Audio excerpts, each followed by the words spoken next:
Welcome to the Quality Meat Scotland podcast. Industry updates and best practice to promote, support, develop and protect the Scottish red meat sector. In the current crisis, we cannot stay in physical contact with one another. By and large, we're cut off from family members, friends, colleagues. You can't meet up at work, at the mart, or even over the farm gate. But it's still really important to keep in touch, to try and stay informed. To that end, Quality Meat Scotland are producing this series of podcasts, not just to offer you industry updates, but also to discuss best practice to promote and protect the Scottish red meat sector. I'm Mark Stephen, and this week I'm joined by Fergus Ewing, the Scottish Government's Cabinet Secretary for the Rural Economy. We're both doing this from home, understandably, so we'll start with the normal thing. Fergus, can you hear me okay? Yes, I can hear you loud and clear, Mark. Thank you. Good stuff. Well, I take it you'll be spending a fair amount of time online at the moment. Virtually all day on conference calls, chatting to people about keeping the rural economy going. Well, since coronavirus has struck, what have you and your team been doing to ensure that production can carry on in the red meat sector? There's a huge number of things that are being done, and it's good that the farming sector, the red meat sector, is carrying on, and it's a tremendous tribute to the farmers, the processors, those that work in our abattoirs, those that supply the feed, the hauliers that are operating with social distancing applying. Everyone has had to adapt to the requirements of COVID to keep themselves and their employees safe. And I'm really struck by how seriously the main players in the red meat world, if you like, have taken this very seriously. To keep their staff safe is important. There's a huge amount of activity going on, and some of it has been to make regulations a bit more flexible, simply to allow things to happen. The Food Standards Agency have been superb. We work with the trade body, the Scottish Association of Meat Wholesalers. In fact, we just had a conference call, Mark, with them just yesterday evening, where leading processors and owners of slaughterhouses were on the phone discussing the overall market situation. And the last thing is, of course, the primary producers, the most important people of all, the farmers, many of whom are working without the labour that they would have in previous years. One farmer I know quite well says he's lost a stone because he's been doing the lambing this year. But on the serious side, though, what we have been doing is to make sure that farmers and crofters and land managers are in receipt of the CAP payments, the Common Agricultural Policy payments, Pillar 1, LFAS, suckler beef, and the convergence payments.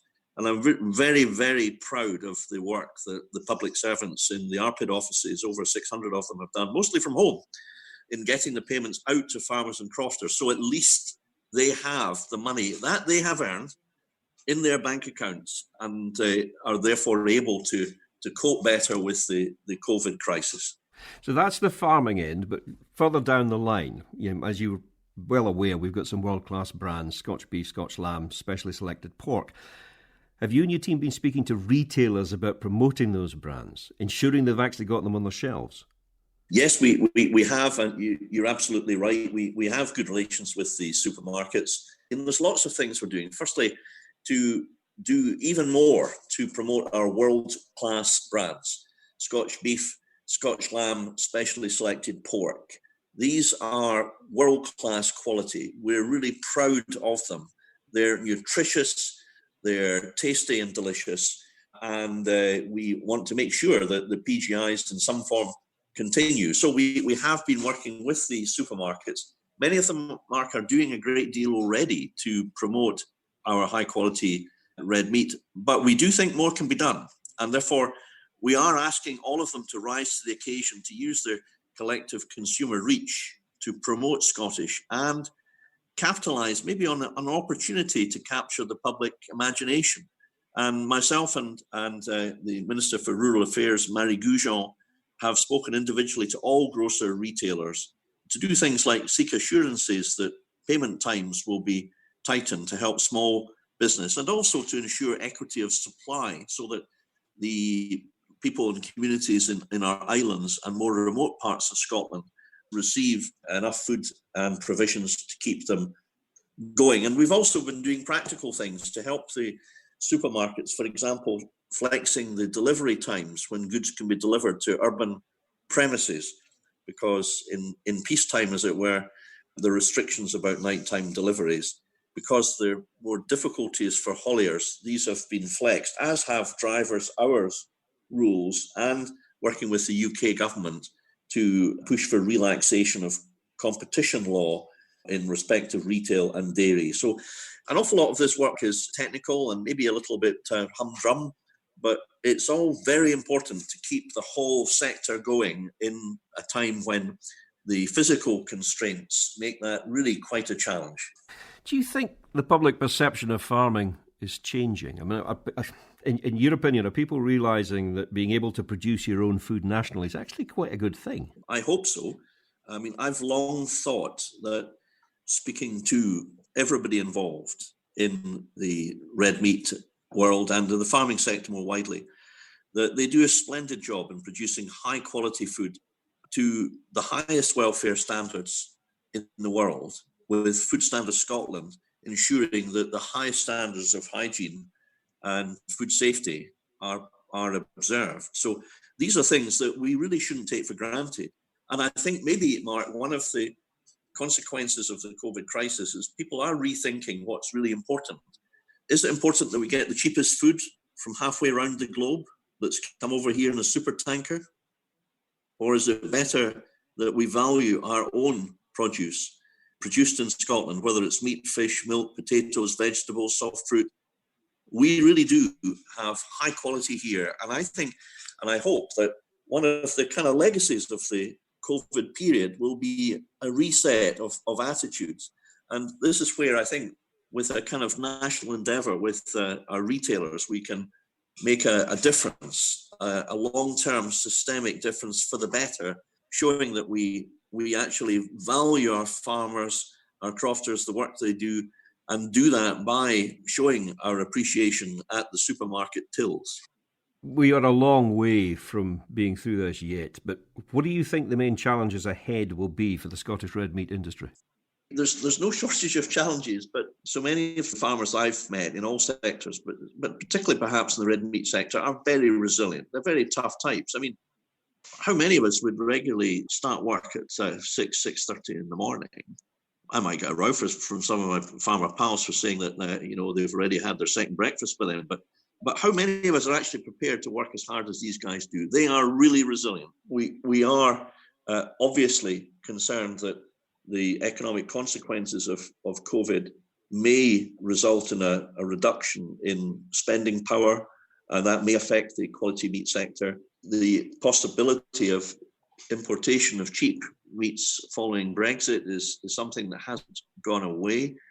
Importation of meat from countries in the world which we believe do not meet the high standards that we have here, which I've alluded to earlier. Then there are various worries about the imposition of taxes and tariffs. And again, in the absence of clarity about Brexit, we don't really know how serious these may be, both in respect of importation and exportation, although there is a serious risk of tariffs on Scotch lamb, which I think around about 1/3 of the total of which annual production goes to the EU. I think that farmers perhaps feel even more that there are sort of those who disagree with farming full stop, or those who choose to be vegans or vegetarians, and that's absolutely fine. I think what farmers don't like is the people who have their own beliefs dictating to other people what they should eat. Certainly in the run-up to COVID, I felt that many farmers were feeling a bit beleaguered, a bit on the back foot about that. And part of my job, I think, is, I hope, in a reasonable way, to champion the huge benefits of high-quality Scottish produce, whether it's red meat, whether it's our beef, our delicious steaks and cuts of beef, or whether it's indeed Scotch milk, which is highly nutritious and good for young bones and fending off osteoporosis and things like that. So my job is to champion the work that the Scottish red meat sector do. I really love doing this. I think we've got a great series of products. And as an optimist, I know that there are big challenges at the moment, but My hope and expectation is that we will rise to these challenges and overcome them. And the way to do that is to reach out to the people of Scotland and Britain in particular, but in future also access valuable export markets once the COVID crisis has been overcome, which we all hope that it will in due course. Nobody sensible is doing much in the way of crystal ball gazing at the moment. The ball's very much up in the slates, but I'm curious, any thoughts on what do you think life will look like for the industry when we come out to the other side of this crisis? There's an awful lot of innovation going on. There's a lot of application of agronomy, of science. The beef efficiency scheme, although it has some critics, has, I think, focused minds on the desirability of efficiency, the use of innovative methods in terms of the size and preferred weight of animals at slaughter, the various techniques in respect of the most effective types of grass. And then there's the whole debate about climate change and reduction of emissions. And one of the pieces of work which I put in train shortly before the lockdown, Mark, was to ask Jim Walker to lead a committee to give recommendations about how to produce beef in a green fashion. And I know that Jim and his committee have done a power of work, and we hope that that report will be with us fairly soon. And we do have the prospect of coming up with policies to adapt to the green agenda. And I think the younger generation, by which I mean those under around about 40, are looking to see that the food they eat is locally sourced. They want to know about the provenance, and above all, they want to know that it's been produced in a green fashion and with high welfare standards. But, if there's one thing I would like to see when we come out of this, it's that Scotland is recognised as being the best place, the best climate, the most suitable weather patterns in order to rear high quality red meat. There is nowhere else in the world that is more suited for that purpose. So I think that there are signs for optimism and hope in the future. And I'm very proud to be a champion of Scottish red meat and the farmers that produce such high quality, delicious meat for us all to enjoy. If you'd one main message, Fergus, that you'd like to put out to QMS stakeholders, the farmers, the auction marts, the butchers, hauliers, processors, what would that be? I think the main message is that we absolutely support the work that you do. We're pretty hands-on in the sense that we try to understand the practicalities of the problems by listening to the people in the industry. I'm never happier than when I'm out at the marts at Stirling or Lanark, when I'm going around speaking to processors or other players in the meat chain, or when I'm sitting at the farmyard kitchen table speaking to farmer about the market conditions.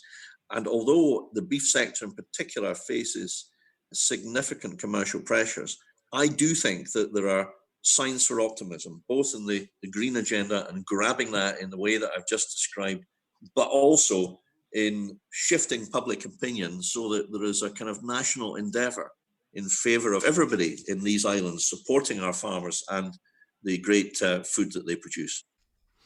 Fergus, I very much appreciate you taking the time to speak to us. Thank you very much. Well, thank you, Mark. It's been a pleasure, and thanks for doing this programme. I think those that listen to it will learn a bit more, probably from the other contributors who are working so hard in the chain, but it's a great thing. So thank you very much. Fergus Ewing there, the Scottish Government's Cabinet Secretary for the Rural Economy.